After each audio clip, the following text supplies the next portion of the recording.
പുതിയൊരു വീഡിയോയിലേക്ക് എല്ലാവർക്കും സ്വാഗതം. ഇന്നത്തെ നമ്മുടെ വീഡിയോ കോളിഫ്ലവറിൻ്റെ ഫ്രൈ ആണ്.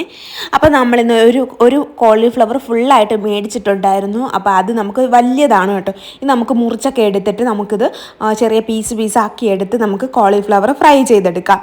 നമ്മൾ കടകളിലൊക്കെ കിട്ടത്തില്ലേ നല്ല അടിപൊളിയായിട്ട് നല്ല ക്രിസ്പി ആയിട്ടുള്ള ഫ്രൈ. അപ്പോൾ അതുപോലെ തന്നെയാണ് കേട്ടോ നമ്മളിന്ന് ഉണ്ടാക്കിയെടുക്കാൻ പോകുന്നത്. അപ്പം ഞാൻ ഇതിൻ്റെ ഇലയും ബാക്കിയുള്ള സംഭവങ്ങളെല്ലാം ഒന്ന് കളഞ്ഞെടുത്ത് വൃത്തിയാക്കി എടുക്കുന്നുണ്ട് കേട്ടോ. ചെറിയ ചെറിയ പീസായിട്ടൊന്ന് അരിഞ്ഞെടുക്കുവാണേ. നമ്മുടെ കടകളിലൊക്കെ ഈ നല്ല കളറിലാണ് ഇരിക്കുന്നത് അല്ലേ കോളിഫ്ലവർ ഫ്രൈ. അതിവർ കളർ ചേർക്കുന്നതുകൊണ്ടാണ് കേട്ടോ. നമ്മൾ കളർ ചേർത്ത് ഉണ്ടാക്കുന്നുണ്ട്, കളർ ചേർക്കാതെ സാധാരണ രീതിയിലും ഉണ്ടാക്കുന്നുണ്ട്.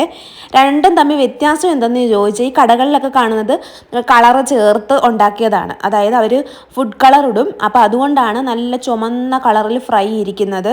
അപ്പം നിങ്ങൾ നോക്കേണ്ട കാര്യം എന്താണെന്ന് വെച്ചാൽ കളർ ചേർത്ത് ഇരിക്കുന്ന നല്ല റെഡ് കളറിൽ ഇരിക്കുന്നത് ഫുഡ് കളർ ചേർത്തത് കൊണ്ടാണ് കേട്ടോ. വേറെ ഒന്നും കൊണ്ടല്ല, ഈ മുളക് പൊടി ചേർത്തത് കൊണ്ടൊന്നും അല്ല.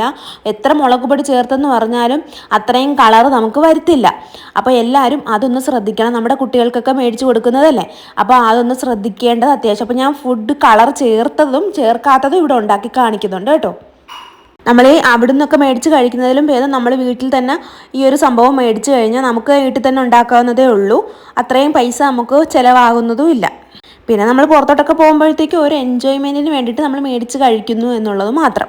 എന്നാലും നമുക്ക് വീട്ടിൽ അത്രയ്ക്ക് കഴിക്കാൻ ആഗ്രഹമുള്ളവരൊക്കെ നമുക്ക് വീട്ടിലുണ്ടാക്കി കഴിക്കാവുന്ന ഒന്നാണല്ലോ. അപ്പോൾ അത്രയും ചിലവ് നമുക്ക് വരുന്നില്ല. ഒരു കോളിഫ്ലവറിന് കൂടി പോയി എത്ര രൂപ വരാനാ? ഈ ഒരു വലിയ കോളിഫ്ലവർ നമുക്കിപ്പോൾ ഒരു 3-4 ദിവസമൊക്കെ ഉപയോഗിക്കാം.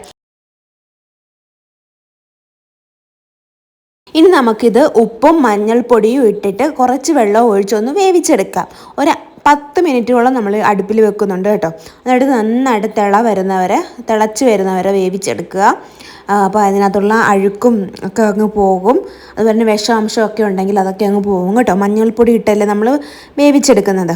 ഇനി നമുക്ക് വേറൊരു ബൗളിലേക്ക് നമുക്ക് കുറച്ച് ഇഞ്ചി വെളുത്തുള്ളി പേസ്റ്റ് ചേർത്ത് കൊടുക്കാം. അതുപോലെ അതിനകത്തേക്ക് ലേശം മുളക് പൊടിയാണ് ചേർത്ത് കൊടുക്കാൻ പോകുന്നത്. അതുപോലെ തന്നെ ലേശം മഞ്ഞൾപ്പൊടിയും ഗരം മസാലയും കൂടെ ചേർക്കുന്നുണ്ട്. കുരുമുളക് പൊടി വേണമെങ്കിൽ കുരുമുളക് പൊടിയും കൂടെ ചേർത്ത് കൊടുക്കുക. ഞാനിവിടെ ചേർക്കുന്നില്ല. പിന്നെ നമ്മുടെ ടൊമാറ്റോ സോസാണ് ചേർത്ത് കൊടുക്കുന്നത്. 1 ടേബിൾ സ്പൂണോളം മതി. പിന്നെ നമ്മുടെ കോൺഫ്ലവർ ഒരു 2 ടേബിൾ സ്പൂണും അതുപോലെ തന്നെ അരിപ്പൊടി 2 ടേബിൾ സ്പൂണും ഒരേ അളവിൽ ചേർക്കുക. എന്നിട്ട് വെള്ളം ഒഴിച്ച് കലക്കിയെടുക്കുക. അഥവാ അരിപ്പൊടി ഇച്ചിരി വേണമെന്ന് തോന്നുവാണെന്നുണ്ടെങ്കിൽ, ഇച്ചിരി കൂടെ ക്രിസ്പ്നെസ് വേണമെന്നുണ്ടെങ്കിൽ നമുക്ക് ഇച്ചിരി അരിപ്പൊടിയും കൂടി ഇട്ട് കൊടുക്കാം കേട്ടോ. അപ്പോൾ കോളിഫ്ലവർ ഇവിടെ നന്നായിട്ട് വെന്ത് വന്നിട്ടുണ്ട്. അപ്പോൾ ഇനി നമുക്കിത് മാറ്റി വെക്കാം കേട്ടോ. ഒരു പാത്രത്തിലേക്ക് നമുക്ക് കോരി മാറ്റി വയ്ക്കാം. ഇത് നമ്മൾ തണുത്തതിന് ശേഷം നമ്മൾ നേരത്തെ എടുത്ത് വെച്ചിരിക്കുന്ന ആ ബാറ്ററിലേക്ക് ഇട്ടിട്ട് ഒന്ന് നന്നായിട്ടൊന്ന് മിക്സ് ചെയ്തെടുക്കണം കേട്ടോ. അപ്പോൾ കുറേശ്ശെയാണ് ഞാൻ ഇട്ടിട്ട് മിക്സ് ചെയ്തെടുക്കുന്നത്. ചൂടാറിയിട്ടില്ല, ഞാൻ ഇച്ചിരിച്ചായിട്ട് മിക്സ് ചെയ്തെടുക്കുവാണ്. ഈ സമയത്ത് നമ്മൾ ആ ചട്ടിയിൽ തന്നെ നമ്മൾ കുറച്ച് വെളിച്ചെണ്ണ ഒഴിച്ച് ചൂടാക്കാനായിട്ട് വെച്ചിട്ടുണ്ട്. അപ്പം ഇത് മിക്സ് ചെയ്യുന്ന സമയത്ത് നമ്മളത് ചെയ്ത് കഴിഞ്ഞാൽ പെട്ടെന്ന് ആയിരിക്കും, എളുപ്പം നമുക്ക് പണി കഴിഞ്ഞ് കിട്ടും. അപ്പോൾ ഞാൻ പെട്ടെന്ന് തന്നെ അത് അടുപ്പിൽ ആ വെള്ളം അങ്ങ് മാറ്റി വെച്ചിട്ട് അടുപ്പിലോട്ട് എണ്ണ ഒഴിച്ച് വെച്ചിട്ടുണ്ട്. അത് തിളയ്ക്കാൻ വേണ്ടിയിട്ട് നല്ല ചൂടായ എണ്ണയിലേക്ക് വേണം നമ്മളിത് മൊരിച്ചെടുക്കാൻ വേണ്ടിയിട്ട്. അപ്പോഴേ അത് ഒട്ടിപ്പിടിക്കാതൊക്കെ ഇരിക്കത്തുള്ളൂ.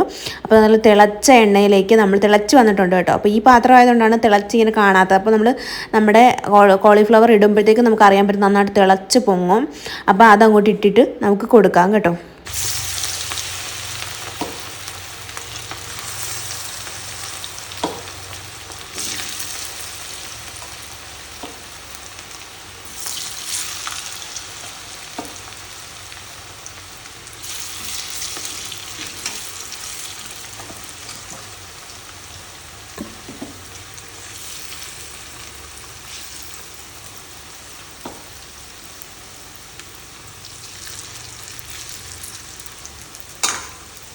ഇപ്പോൾ ഇത് ഞാൻ 2ാമത്തെ റൗണ്ടാണ് എടുക്കുന്നത്. അപ്പോൾ ഫസ്റ്റ് റൗണ്ട് നമ്മൾ കളർ ചേർക്കാതായിരുന്നു നമ്മൾ ഉണ്ടാക്കിയെടുത്തത്. സെക്കൻഡ് റൗണ്ട് നമ്മൾ ഇച്ചിരി കളർ ചേർത്തിട്ടാണ് ഉണ്ടാക്കിയെടുക്കുന്നത്. അപ്പോൾ ഫസ്റ്റ് റൗണ്ട് ഇപ്പോൾ കളർ വ്യത്യാസം നമുക്ക് മനസ്സിലാകും. ആദ്യത്തേത് കുറച്ച് കളറ് മാറിയിട്ടുണ്ട്, അതുപോലെ രണ്ടാമത്തേത് നല്ല കളറിലാണ് എടുത്തിരിക്കുന്നത്. ആ ഫസ്റ്റ് റൗണ്ട് പകുതിയോളം കഴിച്ചു കഴിഞ്ഞതാണ് കേട്ടോ. അപ്പോൾ എൻ്റെ മോള് ഇത് പകുതിയോളം കഴിച്ചതാണ് ആ ഫസ്റ്റ് റൗണ്ട് ബാലൻസ് ഇരിക്കുന്നത്. അപ്പോൾ രണ്ടാമത് ഞാൻ ഉണ്ടാക്കിയതാണ് ഈ കളർ ചേർത്തിട്ടുള്ളത് കേട്ടോ. അപ്പോൾ കുറച്ച് കറിവേപ്പിലയും കൂടെ നമുക്ക് ഇതിലേക്ക് വറുത്തിടാം. അപ്പോഴത്തേക്കും കറക്റ്റ് നമ്മുടെ ആ കടയിൽ നിന്നൊക്കെ കിട്ടുന്ന അതേ രുചിയിലും അതേ കാണാനും അതുപോലെ തന്നെ ഉള്ള ബജി ഇവിടെ റെഡി ആയിട്ടുണ്ട്. അപ്പോൾ കുറച്ച് സോസിലൊക്കെ മുക്കി ഇതൊന്ന് കഴിച്ച് നോക്കണം. നല്ല അടിപൊളി ടേസ്റ്റാണ്. അപ്പോൾ നമ്മുടെ മക്കൾക്ക് ഉണ്ടാക്കി കൊടുക്കുമ്പോൾ ഈ കളർ ചേർക്കാതെ ഉണ്ടാക്കി കൊടുക്കുക. അപ്പോൾ ഇന്നത്തെ വീഡിയോ ഇത്ര ഉള്ളേ. ടാറ്റാ.